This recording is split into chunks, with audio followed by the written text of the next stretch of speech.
그야말로 동영상 전성시대라고 불러도 좋을 정도입니다. 아이들이 짧은 컨텐츠의 영상을 보면서 시간을 보내는 경우가 참 많아졌습니다. 무엇이 취미야? 라고 물으면 유튜브 보기, 쇼폼 동영상 보기 라고 할 정도예요. 아이들이 긴 호흡의 글을 읽는다거나 영상을 보는 것조차 힘들고요. 짧은 영상을 단순한 즐거움만을 대상으로 영상을 시청하는 경우가 굉장히 많은데요. 아이들 어떻게 관리하고 계시나요? 유튜브를 하지 말아라, 게임을 하지 말아라, 영상 그만 봐라, 핸드폰 좀 제발 손에서 내려놔라 하지만 제일 잘 안 되는 부분입니다. 가정에서 가장 많이 부딪히고 있는 것이 미디어에 관리 못하는 아이들과의 갈등일 텐데요. 이거 어떻게 해결해야 할까요? 어떻게 해야지만 아이들이 미디어를 제대로 현명하게 사용할 수 있는 사용자로 만들까요? 가짜뉴스가 판을 치고 있습니다. 그런데 인간은 가짜뉴스에 속을 수밖에 없는 본능을 가지고 있다고 해요. 가짜뉴스를 구별할 수 없는 게 당연하다는 건데요. 그렇다면 인지적으로 내가 인식을 해서 조금 더 신경을 써서 가짜뉴스를 골라내고 영상을 분별력 있게 시청해야 할 텐데요. 아이들은 그게 참 어렵습니다. 태어나면서부터 영상과 친숙해진 아이들이죠. 영상에서 거짓말을 하고 있다거나 뉴스에서 가짜를 퍼뜨릴지도 모른다는 생각을 잘 하지 않습니다. 학교에서라도 그 교육이 이루어졌으면 좋겠는데 미디어를 읽고 쓰는 능력에 대한 교육이 아직 학교에 정식 과목으로 채택이 안 됐어요. 학교에서도 이런 교육을 많이 하지는 못합니다. 학교에서도 잘 못하고 가정에서는 많이 사용하기만 하고 제대로 된 사용법을 모른다면 부모님이 가족과의 대화 시간을 통해서라도 아이들이 제대로 사용할 수 있도록 가르쳐 줘야겠습니다. 오늘은 미디어 리터러시, 미디어를 어떻게 제대로 읽고 쓸 수 있는지 가정에서 대화 중에 사용할 수 있는 미디어 리터러시에 대한 이야기를 나눠볼 건데요. 그 중에서도 특히 아이들이 가장 집착하는 유튜브와 게임 어떻게 다루면 좋을지 알아보도록 하겠습니다. 우리 아이들한테 가장 시급하고 중요한 교육, 미래를 살아갈 아이들한테 꼭 해줘야 될 교육이라고 생각한 게 바로 미디어 리터러시입니다. 그래서 이 분야에 대해서 꾸준히 공부를 했고요. 그 공부한 내용을 가지고 책을 썼습니다. 챗GPT 인공지능 시대에 철저하게 대비하는 미디어 리터러시, 아이들이 당장 접하고 있는 유튜브나 게임 어떻게 미디어 리터러시로 바로잡아줄지 다뤘으니까요. 그 중에서 한 챕터를 살펴보면서 유튜브와 게임, 아이들을 어떻게 두 개의 매력적인 소재로부터 관리할지 나눠보겠습니다. 작년에 사람들이 인터넷에서 뭘 가장 많이 검색했냐 조사를 해봤더니요. 날씨와 유튜브가 단연 키워드로 떠올랐습니다. 그만큼 사람들이 유튜브를 많이 이용한다는 건데요. 아이들도 마찬가지죠. 유튜브 어떻게 현명하게 사용하도록 아이한테 가르쳐 줄까요? 유튜브를 내가 어떻게 쓰고 있고 얼만큼 쓰고 있는지를 먼저 알아야 됩니다. 유튜브에 들어가면 설정에서 시청 시간을 확인할 수 있습니다. 아이하고 식사 시간이든지 잠깐의 대화 시간을 통해서 핸드폰을 보면서 사용 시간을 확인해 보세요. 아이가 주로 어떤 시간에 어떤 컨텐츠를 가지고 핸드폰을 사용하는지 알 수 있을 텐데요. 아마 단연 유튜브가 많은 시간을 사용할 겁니다. 유튜브 채널에 들어가서 지금까지 봤던 유튜브 시청 기록을 확인하는 것이 좋습니다. 아이가 어떤 유튜브 동영상을 주로 사용하는지, 어떤 것에 꽂혀서 영상을 시청하는지를 먼저 아는 것이 중요해요. 그래야지만 아이가 어떤 패턴으로, 어떤 방식으로 사용하느냐에 따라서 그 다음 솔루션을 이어갈 수 있으니까요. 사용시간과 패턴을 보여줘 라고 하면 아이가 뭐야 감시받는 것 같은 느낌이 들어서 싫다고 할 수도 있습니다. 아이 것만 보려고 하지 마시고요. 가족 모두 공유하는 시간을 가져보세요. 그리고 누가 이번 달에 가장 유튜브를 많이 시청했는지 유튜브 대왕을 뽑는 겁니다. 뭐 자랑이냐고 대왕을 뽑느냐고 하실 텐데요. 물론 자랑이 아닙니다. 누가 가장 많은 사용량을 썼는지를 보면서 불명의 대왕을 뽑는 거죠.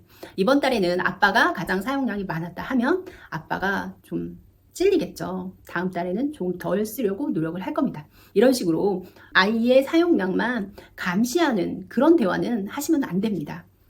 아이뿐만 아니라 가족이 모두 오픈해서 너만 조절하는 게 아니라 나도 조절할게. 우리 서로 맞춰가자 라는 약속에서부터 시작하셔야 돼요. 그리고 부모님도 함께 줄여가 나가는 모습을 보여주실 때 아이가 유튜브를 조절할 힘이 생깁니다. 이렇게 유튜브 쇼폼 동영상만 보느냐라고 물어보면 아이들은 한결같이 대답합니다. 재미있는 게 없으니까. 내가 친구들과 가족과 할 수 있는 재미있는 오프라인 활동이 많다면 유튜브를 그렇게 주구장창 볼 리가 없죠. 재미있는 영상을 보는 것도 어느 정도고요. 눈도 아프고 손도 아프고 아이들도 피곤합니다. 유튜브 사용량을 줄이게 하려면 가족이 함께 할 수 있는 활동을 늘려보세요. 친구와 함께 할 수 있는 시간을 준비를 해주세요. 재미있는 오프라인 활동들이 늘어나게 되면 아이들 영상 시청 시간은 자연히 줄 수밖에 없습니다. 아이가 아무것도 하지 않는 상태, 그냥 쉬는 상태를 굉장히 어색해해요. 그러면서 그냥 쉬지 못하고 그때 영상을 보고 쇼폼을 활용해서 그걸로 시간을 보내는 경우가 굉장히 많거든요. 의미 있는 것, 재미있는 것, 아이한테 흥미를 줄 수 있는 오프라인 활동을 통해서 아이들을 몸으로 체험하고 경험하게 도와주시면 자연스럽게 유튜브 사용 시간은 줄어들 겁니다.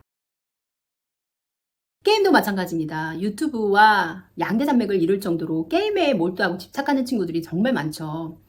게임 때문에 화가 나는 경우가 정말 많으실 거예요. 한번 게임하기 시작하면 1시간, 2시간 금방 흘려보내잖아요. 아이가 한번 게임을 시작하면 그걸 끝내기가 어려운데요. 게임은 어떻게 관리하는 게 좋을까요?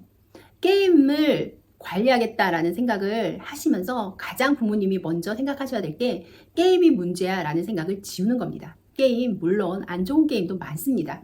아이들한테 좋은 영향만 주는 건 아닌데요. 그 게임 중에서도 유용한 게임이 반드시 있다. 게임에서 얻을 수 있는 부분이 존재한다라는 긍정적인 마인드로 다가가셔야 아이들과 대화가 될 겁니다. 게임에 대해서 얘기할 때 엄마 아빠랑은 말이 안 통해. 엄마 아빠는 꽉 막혔어 라는 생각이 들면 더 이상 얘기하고 싶지가 않거든요. 게임의 좋은 점을 찾아보고 이런 게임을 하면 이런 걸 얻을 수 있대. 이런 재미있고 유용한 게임도 있대 라고 접근을 하시면 아이가 게임에 대해서 이야기를 할 때 조금 마음의 문을 열 수 있겠죠. 게임 관리를 하려면 첫 번째 아이들이 좋아하는 게임을 소개하는 시간을 가져보면 좋습니다. 아이들한테 감시하듯이 너 무슨 게임해 하면서 도전적으로 접근하실 게 아니고요. 아이가 좋아하는 게임을 소개하도록 해보세요. 너가 요즘에 하고 있는 게임은 뭐야? 함께 해보는 겁니다.